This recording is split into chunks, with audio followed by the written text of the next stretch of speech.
Hello and welcome to Crimewatch UK. Now, if you've ever worried or complained about crime, this is your chance to do something about it. Good evening. We don't often get the chance to really celebrate on Crimewatch, but tonight we can make an exception. It's our 10th birthday and our 100th programme, and that was how our first broadcast began back in 1984. Later on, we'll be taking a look back at some of the 1,200 or so cases we've covered, which viewers have been directly responsible for solving. But first tonight, an unsolved murder, at least unsolved till now. The victim, Larry Burt from Ramsgate in Kent, was so well liked, according to a friend, we'll probably have to have St Paul's Cathedral for the funeral.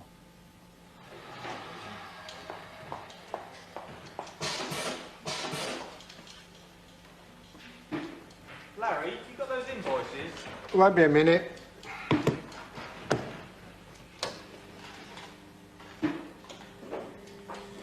Janet, can you come and have a look at this?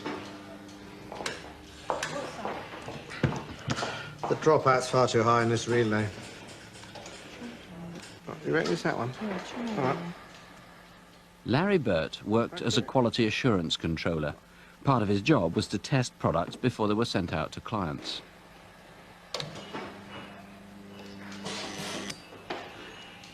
What could I do without you?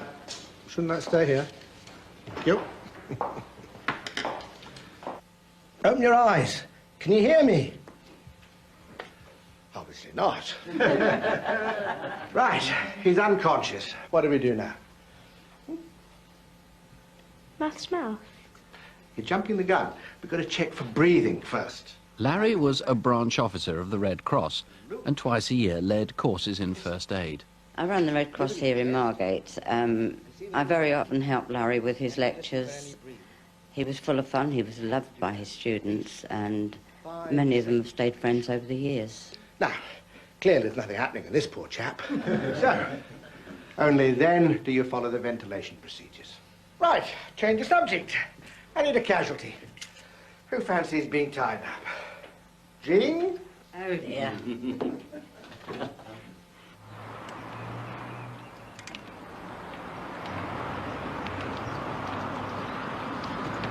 Need a hand? Larry! How are you doing? You just got back then? What's this then? Slimming again? Done it for the week, my engine blew up. We've known Larry now for about 25 years. He lost his parents during the war in an air raid, and now, of course, his adopted parents are also dead. So he was totally alone. He had no relatives at all, and he just adopted practically everybody of his friends as relatives, and he had a heck of a lot of friends. Yes, in fact, I would say that his death has been a great personal tragedy to a great many people. We had an awful lot in common. He had a common interest in art, didn't Oh, yes, we had a common interest in art. Lots of things we were interested in and encouraged to be interested in by Larry. He introduced us to bird watching, basically. Yes, you know, he was enthusiastic about all sorts of things, and he managed to convey it to people. He had a zest for life, without a doubt. Oh, well, look, I won't see you tomorrow, because I'm going up London to have a mooch around. Gonna take this on the train.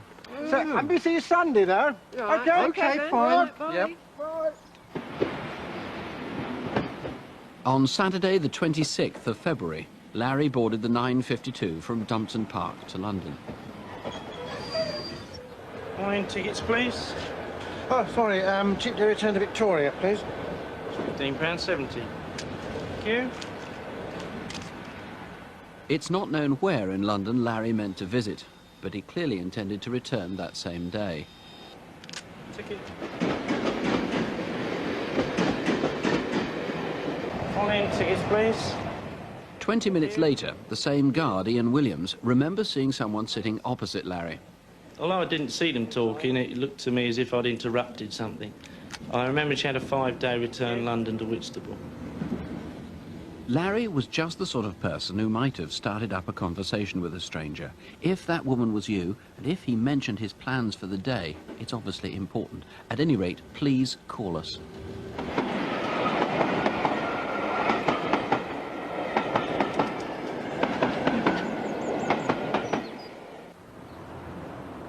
Larry visited London every couple of months, but from here it's all conjecture. He probably cycled from Victoria out towards the East End.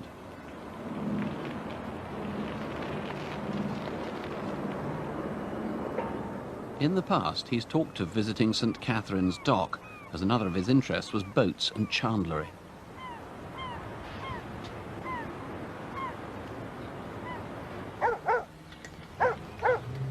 Maybe you saw Larry cycling around Wapping that afternoon.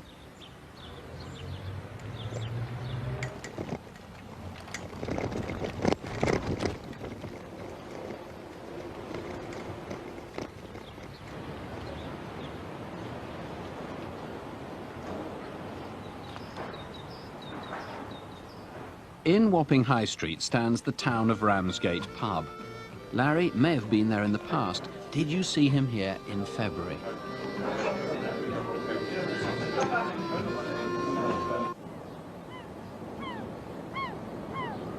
Larry had binoculars for bird watching and was an accomplished photographer. He was also a remarkable artist and would often turn his drawings into cards for his friends.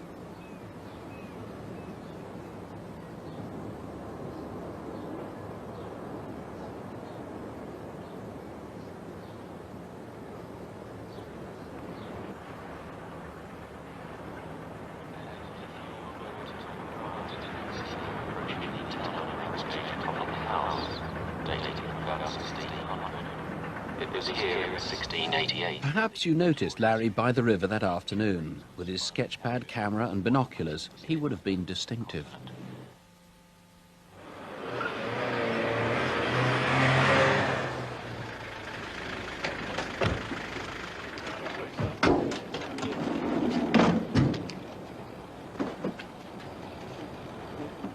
The next day, overlooking the river at the rear of a warehouse known as the Old Pump House in St Catherine's Way in Wapping, Larry's body was discovered. It's likely he was murdered in this yard above the river, probably the day before. He'd been strangled. In fact, Dave, Inspector Michael, he was strangled with a scarf left at the scene, identical to this one. And it wasn't his scarf? No, it wasn't his scarf. The person who strangled him would have been the owner of that scarf. The scarf was well worn, so they've had it for some time, and we'd like anybody who knows somebody who went out with a scarf similar to this, who came home without it, to get in touch with us. 26th of February, Saturday 26th of February, possibly Sunday the 27th of February. The bike that Larry had is missing. I mean, it's conceivable that whoever killed him came home with a bike as well. Tell us about that. Yeah, it's the metallic blue Man's Abbey Racer Tourer bicycle. It was modified since Larry had it, and it had chrome mudguards, back pannier, and the handlebar tape was blue. Now, what other things were taken? Because you suspect the motive is robbery, and quite a lot of belongings disappeared. There's a good chance. We would really like anybody who knows about the other missing property, which includes a Swallow binoculars, which is adjustable. Like these? That's correct. These are 8x21s. Yes, also a 35mm automatic compact camera with built-in zoom lens. His personal belongings in his wallet, identity cards, a black rucksack with possibly sketching materials. Anybody who's had this property, who knows anything about it, please get in touch with us. Now, in truth, knowing that the stuff was stolen, they might be quite reluctant to get in touch with you if it's passed through their hands. They don't want to be done for receiving stolen property. Okay. Obviously, that's quite understandable, but really we're just concerned with Larry's murder, and we would encourage these people to come forward. Please get in touch with us. Now, since you don't know really where he went between Victoria Station and being found near St Catherine's Dock, you need to find anybody who met him at all that day, or perhaps any other day in London when he was on his... We know he had a good knowledge of Wapping, the East End. Also, he had a broader knowledge of London. But anybody who was with him that weekend or knows anybody who was with Larry, please get in touch with us. Inspector, thank you. If you can help in any way with this case, the number here in the studio is 0500 600 600, or you can ring the incident room direct. That's on 071 488 5241. 071 488 5241. When Crimewatch began 10 years back, we wondered how to cover crimes which had too few points of appeal to merit a full reconstruction. The answer was for police officers themselves to make brief appeals directly to the public. Incident Desk began with Chief Inspector David Hatcher and WPC Helen Phelps. Helen's now in civvies. She joined the Crimewatch production team, and Mr. Hatcher, still with Kent Police, has been promoted. Here with our 100th edition of Incident Desk are Superintendent David Hatcher and Detective Constable Jackie Hames. You may remember last month we asked for your help to find the killer of Barry Stubbings. He was murdered on Tuesday the 29th of March in Spitalfields, London. Well, since that appeal, we've uncovered new information from the night of the murder. This security video shows Barry with a man at around 8:30 that night in Artillery Passage near Liverpool Street Station.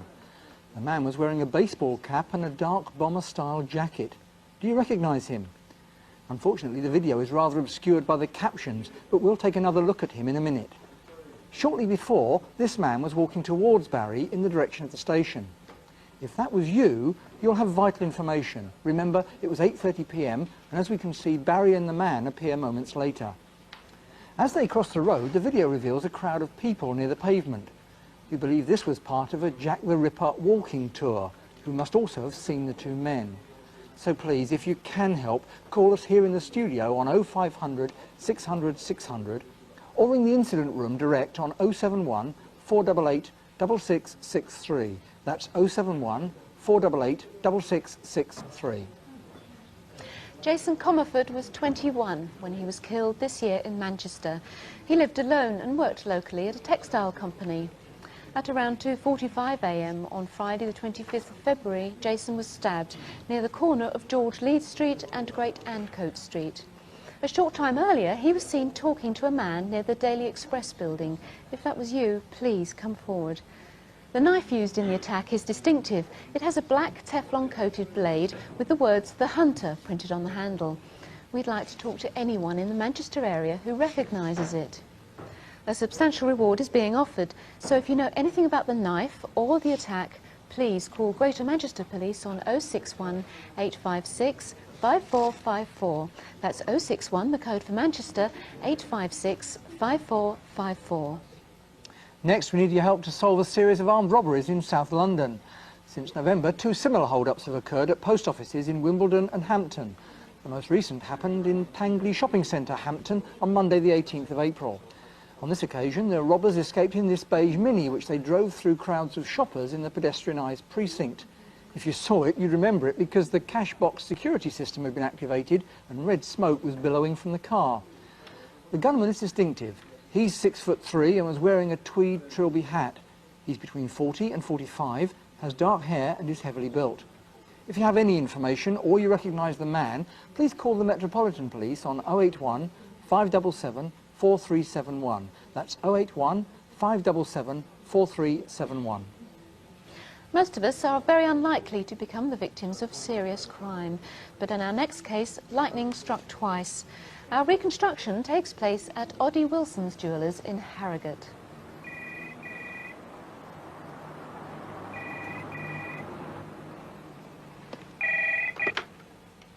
Good morning, Oddie Wilson Jewellers. Can I help you?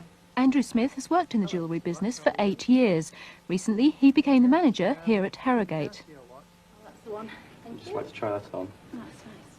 This is 11:45. A group of 4 customers were looking at engagement rings. If that was you, you may have valuable information.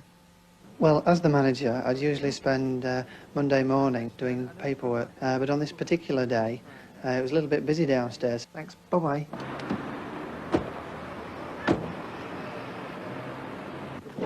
Did you get that sale just in? No, hopefully they'll be back on Saturday. When I saw the man at the doorway, I just thought he looked like one of the jewellery reps, really. Get down! Down on the ground! It's very difficult to describe. Your adrenaline's going, you're frightened at the same time. You almost feel as though you should do something. But what we're told, just let them get on with the job, let them have whatever they want. And as long as everyone's safe, then that's fine. Don't move. Stay there. Stereo, BBC Radio York. Good morning, it's Julia I was just on my way home from town after I'd picked up a few bits and bobs, driving past the jeweller's shop on King's Road, and I noticed something going on inside. I saw a man, and he was grabbing things from the display and kept looking over his shoulder. I got quite scared and my legs started to shake with fear. I knew I had to get help. I drove off to the first place I could stop to call the police. We've got enough, we've got enough. Plenty of time, BJ. Plenty of time.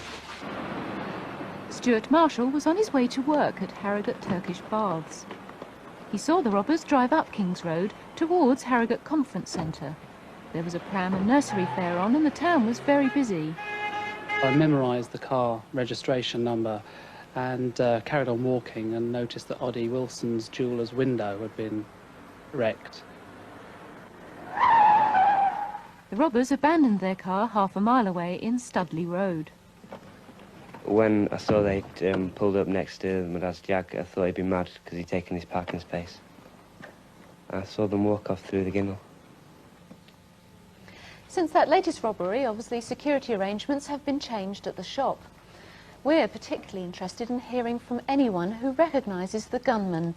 He's between 40 and 45, about 5'10", heavily built with a ruddy complexion. He referred to his accomplice as BJ, so if you know anyone of that name, please do call. Their getaway car was parked on King's Road at around 11:45. It's a silver Vauxhall Cavalier that had been stolen 10 days earlier from Hexham in Northumbria. It was bearing false plates, J324DGH. Do you remember making them up? That's J324DGH. Oddie Wilson's has been targeted twice in the past 6 months, and similarities between both robberies suggest they're connected. As we've just seen, the latest attack happened in broad daylight on a busy market day in Harrogate Town Centre. Someone must have seen something. If you did, please ring the incident room on 0423 539 457. That's 0423, the code for Harrogate, 539 457. Our colleagues in Warwickshire are appealing for anyone who might have witnessed an attack on 2 men at a pub in Warwick. At about 8:20 a.m. on Saturday the 23rd of April, 2 men went into the King's Head at Wellsbourne, a pub used by traders who work at the nearby market. The men approached 2 workers, sprayed them with an aerosol and escaped with their briefcase. One of the robbers was in his mid-30s, 6 foot and medium build, with straight dark hair and a dark moustache. His accomplice is in his late 20s and 5'8". Feigning an injury, he was holding a towel over his left eye. He was also wearing a light blue T-shirt. The attackers escaped in a stolen black Ford Orion, bearing the false registration D71 SKB. If you saw the vehicle or recognised this man, please contact our colleagues in Warwickshire on 0789 414 111. That's 0789, the code for Stratford-upon-Avon, 414 111. Of course, you can call us here in the studio, 0500 600 600. One of the advances in Crimewatch UK's 10 years is that calls to us are free, so do use that number if you want. It's a free call, 0500 600 600. Last month, Aladdin's Cave proved successful once again at reuniting owners with their cherished possessions. We featured a small part of the gigantic haul recovered by the Metropolitan Police in their Operation Bumblebee. So far, 15 pieces we've shown have been identified, including an enamel on copperwork that turned out to have been stolen from the Royal College of Surgeons. A couple in Cornwall saw a painting of theirs. They drove up to London to collect it, and there they found another item that was theirs. If you're in London, you might like to go to the next Operation Bumblebee Roadshow, which features thousands of recovered items. It's on the 23rd to the 24th of June at Fairfield Halls in Wellesley Road in Croydon. As we say quite often on this programme, cases where a person is murdered by someone unknown to them are very rare. Our next appeal is sadly one of the exceptions. We've changed the name of the key witness in the reconstruction which follows, which takes place in Wakefield on the day of the murder. It's Tuesday, 15th of March.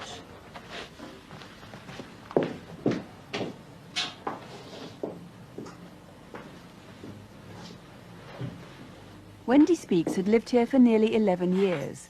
Every morning she followed the same routine before she left for work. My mum was very happy living on her own. She had lots of friends, but she was a very private person. She kept herself to herself, And really, she didn't have any particular best friends as such. It was more myself and my sister. It was the three of us together, really. My mum used to call us the Three Musketeers, and she was like the big sister. I was very proud to have her as my mum. She always took care about how she looked and her house. Her house was always very smart and neat, and she got everything she wanted in her life. Wendy was the receptionist at a marketing company on the outskirts of Wakefield. She set off for the bus stop each morning at about 8:30. An hour later, less than a mile from Wendy's house, Julie Smith was waiting for her bus to work. I noticed this man coming towards me. He passed by really close. I remember he was acting strange, looking about him a lot. By then my bus had arrived and I didn't see him again after that.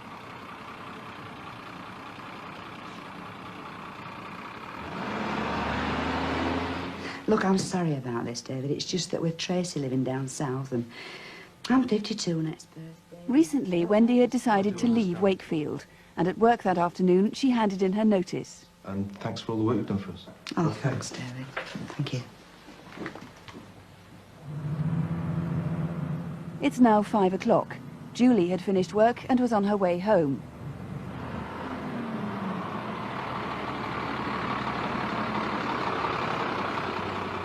As the bus pulled up at her stop, she herself didn't notice the man she'd seen that morning still hanging around.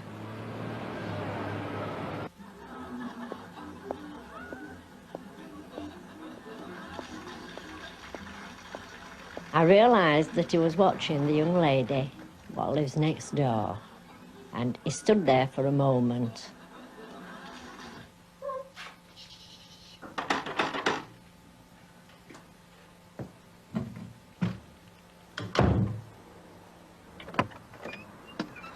Hello, I was wondering if you could help me. I've been walking around for 2 hours trying to find Flanshaw Drive. Do you have any idea where it is? I'm not quite sure. I think it might be down off Flanshaw Road. He was acting strange, shifting around, and that's when I remembered him from the morning. I realised he was lying about the amount of time he'd been in the area. It made me nervous. I didn't get all that. Could you get me a pen and paper? I'm better off just saying it to you. I remember he looked in his late 30s. He had brown eyes and was sort of medium build. I think he had a local accent. Turn left down by the house. By now I was really scared and I didn't know what I was saying. I thought he might push me inside. Could I come in and use your phone? No, definitely not. Anyway, my boyfriend's in the kitchen and he wouldn't like it. Look, I'm really sorry. I can't help you anymore. Okay?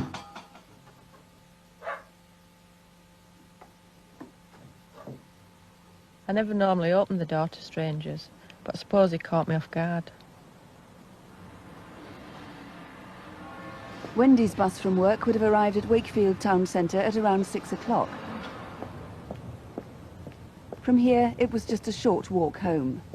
You may have seen her walking along Bourne Lane.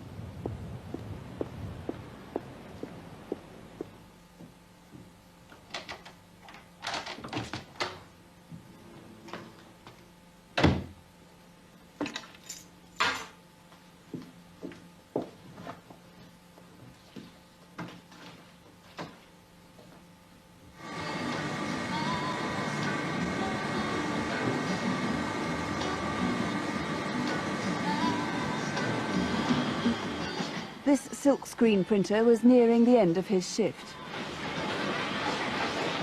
The factory is directly across the street from Wendy's house. I was looking out the window. The only reason why they caught me eye is because I've never seen anybody call into the house before.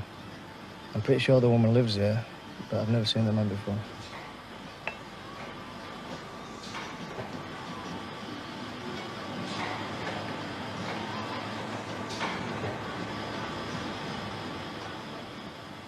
Perhaps the man was going through the same routine.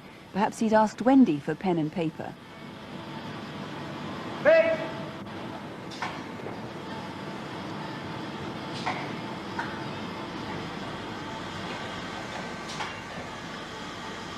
I remember being called away to the machine for a few minutes. When I returned to the window, the guy was leaving.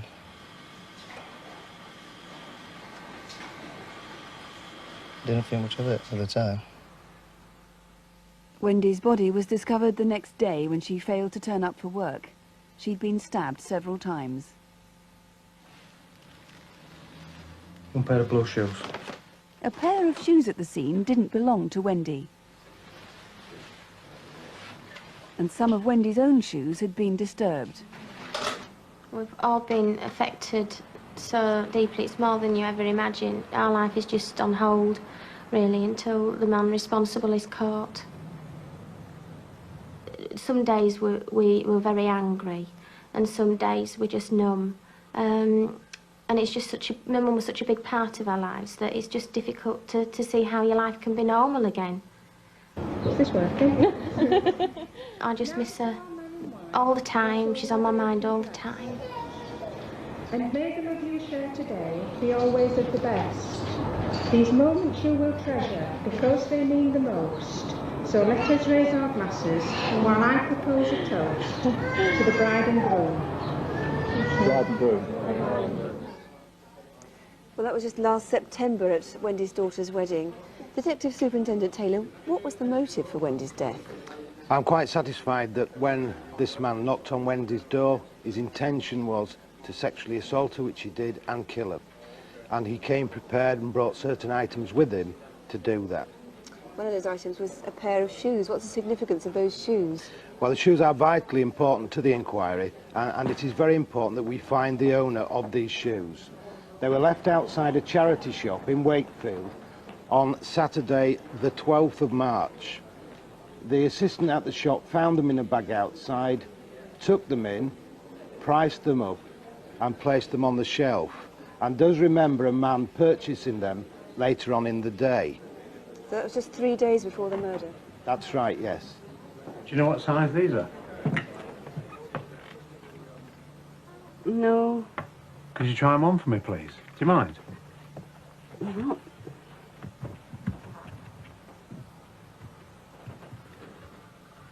It's too small for me. Why, what size are you? 7. These must be a 5 or 6. OK, I'll take them. Now, we didn't use the actual pair of shoes in the film there. What did the actual pair of shoes look like? We've got a picture of them there.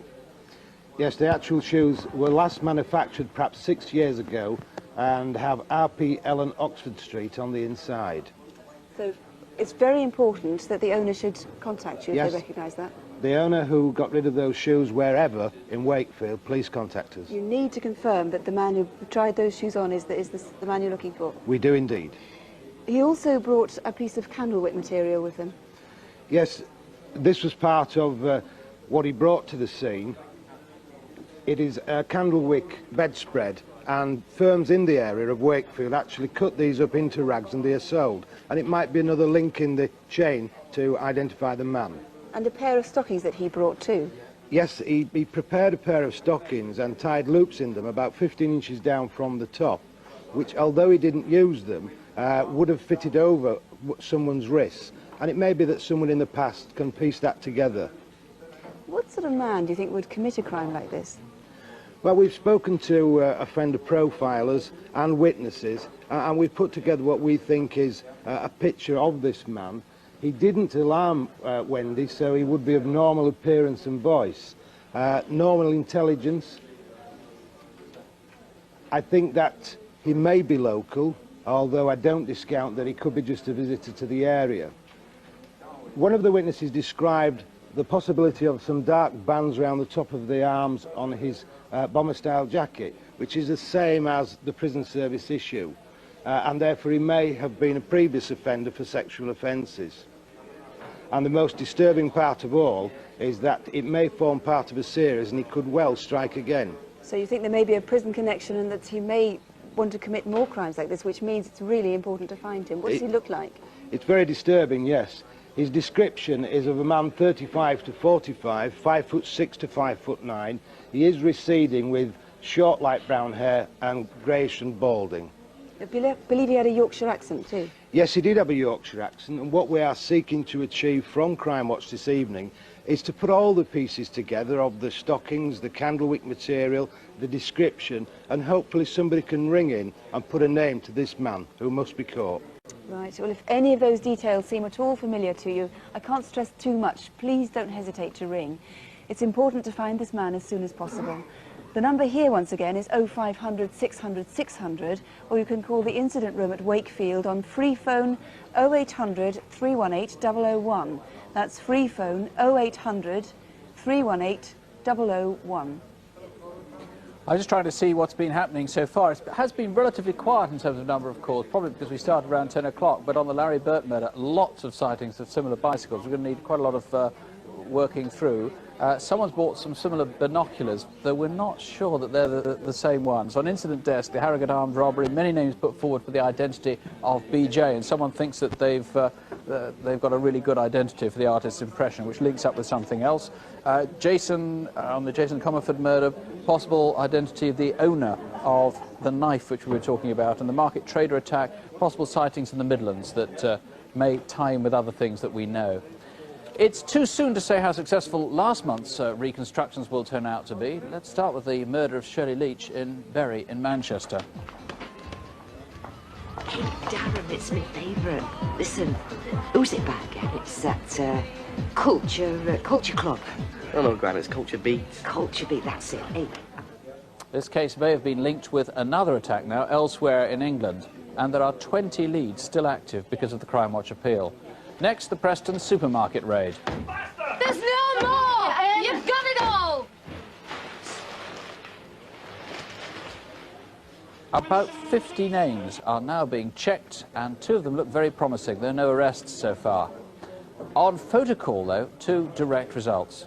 A man wanted in connection with a death was traced from Manchester to London and gave himself up to the police. He's been charged with 2 offences. And another man wanted in connection with a deception was traced from Yorkshire down to Bournemouth. Several viewers saw him at a pub and also in a bookies nearby. He's been charged with obtaining property by deception. The 2 other photocall cases have both made great progress because of viewers' calls. More on them, we hope, next month. Now, with our 100th edition, in fact, it's the 97th of photocall, our Superintendent David Hatcher and Detective Constable Jackie Hames with this month's photocall faces. Does this man look familiar? He's Robert Hawkes, and officers in Northumbria would like to speak to him in connection with a series of deceptions.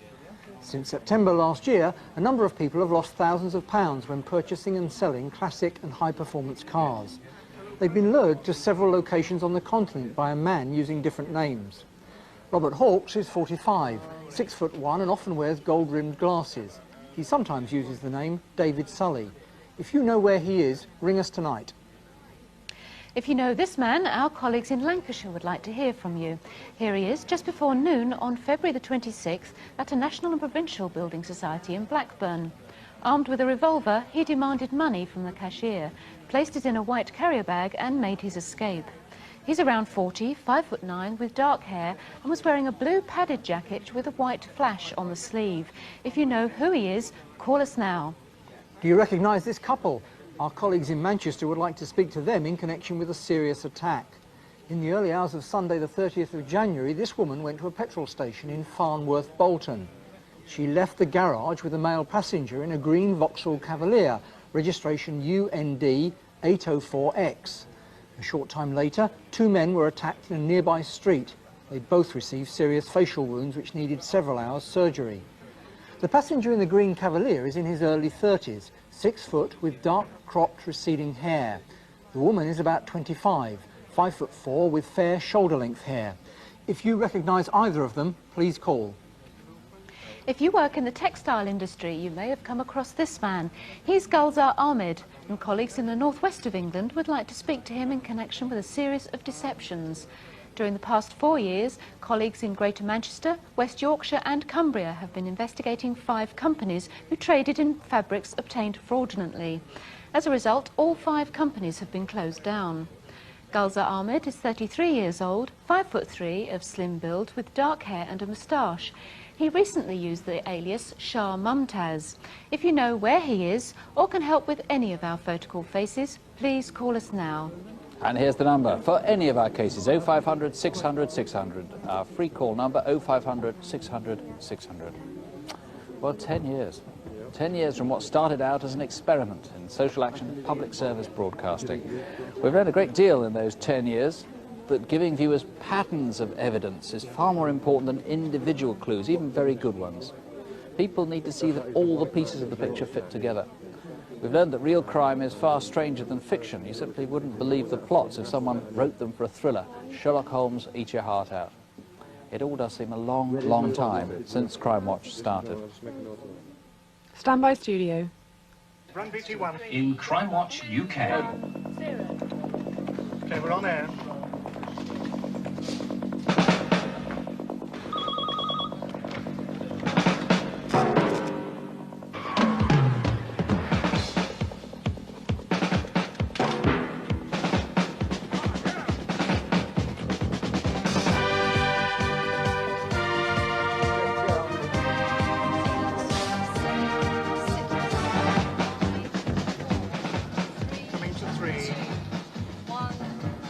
Mix and lighting change. Crimewatch is based upon a West German format. It was brought to us, we liked the look of it, thought it had some merit and would appeal to a British television audience. That's the easy bit. The difficult bit, of course, is that you have to convince the police that they should cooperate, because if they don't cooperate, there's no programme. I was somewhat sceptical right at the beginning, as were my senior colleagues. We thought we might be being used by the media. We were somewhat distrustful of the media at that particular time. But we found out that within a year there was great potential for this programme, that it was shortening investigations, it was helping us to capture and convict people who otherwise would have escaped conviction and committed other offences. And within about 15 to 18 months at the longest, there was not a police service in the country who hadn't either featured a crime on Crimewatch or asked to feature a crime on Crimewatch. So we're going to ask you to turn amateur detective and help out the professionals. We had this bad rape inquiry that we were having trouble with, and it was a case of where do we go from here? Someone said Crimewatch. Well, we didn't even know it existed at that time. So he said, well, get your backside up there and see what you can do. So we did. Crimewatch.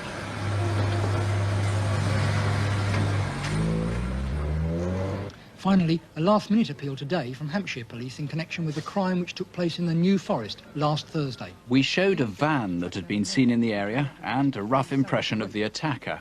Over 45 calls already on this particular one, just here alone. Everybody was optimistic, and there was a feeling of euphoria that everyone would get a result, and certainly that was the case for me, because I was damn convinced I was going to get a result. There were a lot of calls on the night, but at the end I was a little bit down because I didn't get the call that I wanted. But within hours of returning, I was back up in London again as a result of an anonymous telephone call that came in through the programme, telling us who the person was and where the van was. We got in touch with the Metropolitan Police a little bit quick. They went down, found the van, but unfortunately was told that the man had been dismissed. But all was not lost because he just happened to come back for his wages while they were there, and he got nicked.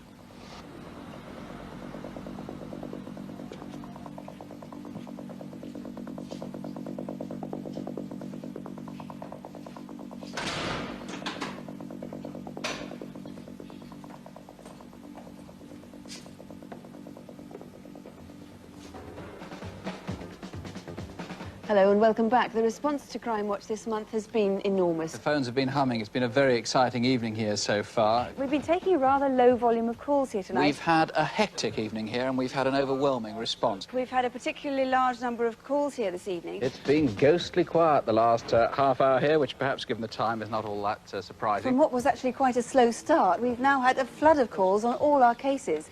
Right from the start, Crimewatch worked. Viewers amazed us by their ability to remember obscure details from months ago or sometimes even years ago. By programme 3, we had 9 million viewers. But we discovered size isn't everything. One particular night, the audience slumped to just 3 million. Good evening. On behalf of the BBC, I'd like to welcome you all here tonight to Television Centre and to this edition of Crimewatch UK. I know that we've all been very concerned about events in the Gulf today, and I can now confirm that BBC One is going to be given over entirely to the outbreak of war tonight.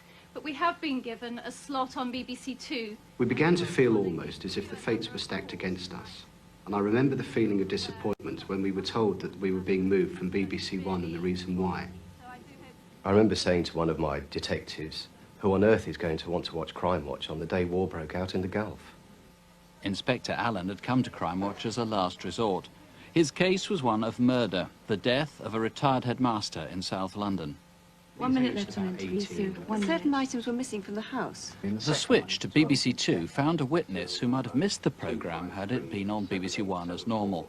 And when D.I. Allen mentioned a television set that had been stolen from the victim's home, she checked her new TV. Just get up now and look on the back and see what the serial numbers are. And if they match these, please telephone us now. I can tell those people they will be granted immunity from any prosecution, provided they can help us.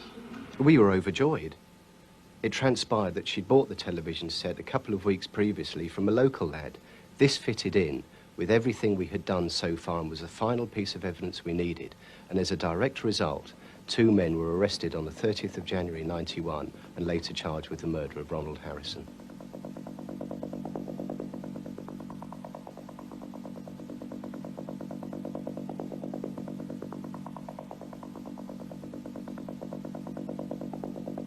Finally, our Aladdin's Cave, our treasure trove of property which has been recovered by police and looking for its rightful owners. Well, we start with a piece of pure Victorian nonsense. Anyway, on to something a bit brighter. All that glitters is not gold. Most extraordinary of all, the golden disc.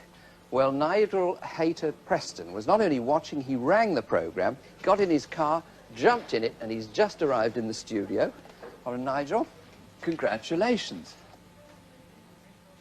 Whatever people say about Britain becoming a less caring society, our experience is different. Time and again, witnesses have been keen to help, often taking part in reconstructions. On one occasion, 15 showed how they'd helped to have a go. Workers managed to foil a robbery, then tried to stop the getaway. In the confusion, one of the robbers got left behind.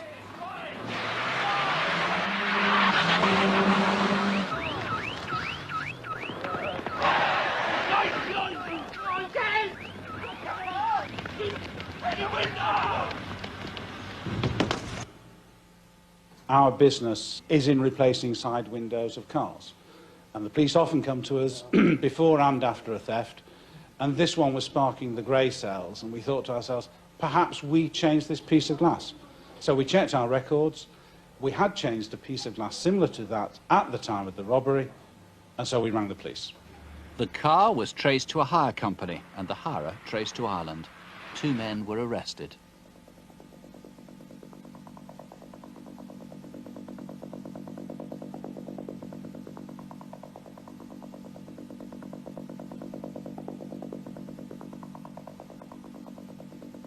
Sometimes, not only witnesses, but victims take part in the reconstructions, and when they do, they often have a lot of impact. For example, in March last year, we took up the case of an especially unpleasant indecent assault in Rochdale. I wanted him to see that I'd survived, and I was willing to go onto the television to get him caught. And this is the bike he left behind. We showed the bike and a video fit of the attacker. We were convinced the man would attack again, and we're in the process of working our way through the calls when 2 weeks after the programme there was a further attack. After that attack he went to his brother's address. His brother had recognised him from the Crimewatch programme and told him unless he gave himself up he would contact the police.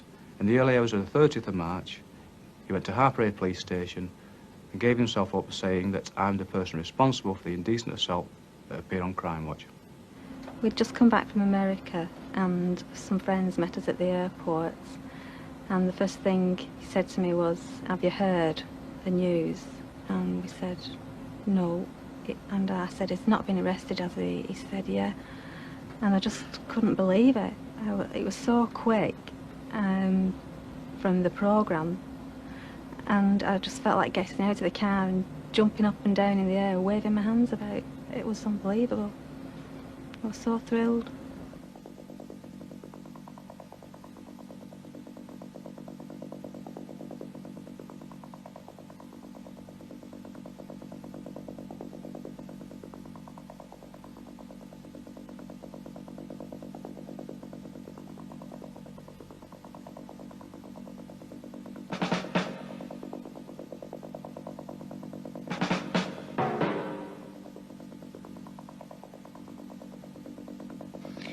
Finding people when we have pictures of their faces is one thing, but of course having voices has proved equally effective.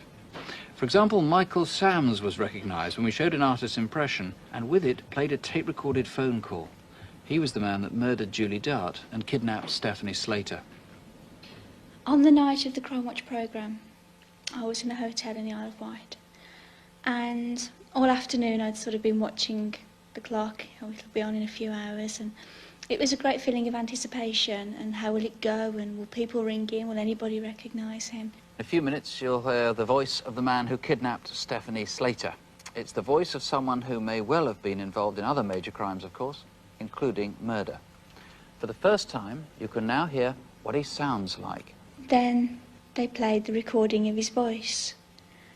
I think that was probably the worst moment, because hearing it again, his voice was all I ever knew, you see. I never saw him.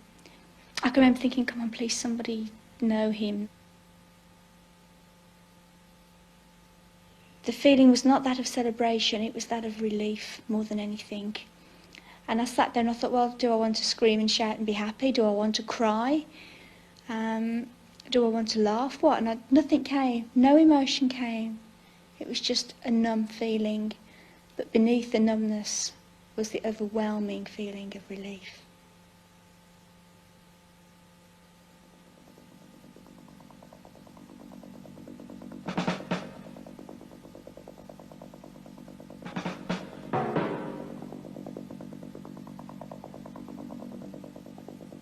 In fact, in early days, we didn't do cases which were front-page news. We thought they had enough publicity already.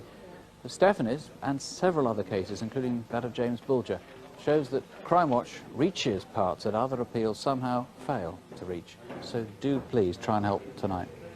And the number, once again, 0500 600 600 if you can help. We'll bring you a report on progress on Crimewatch Update, which is 10 minutes earlier than advertised, at 20 to midnight. If you can't stay up until then, do you remember this? Last month, after 8 years, we dropped our farewell wishes, don't have nightmares, do sleep well.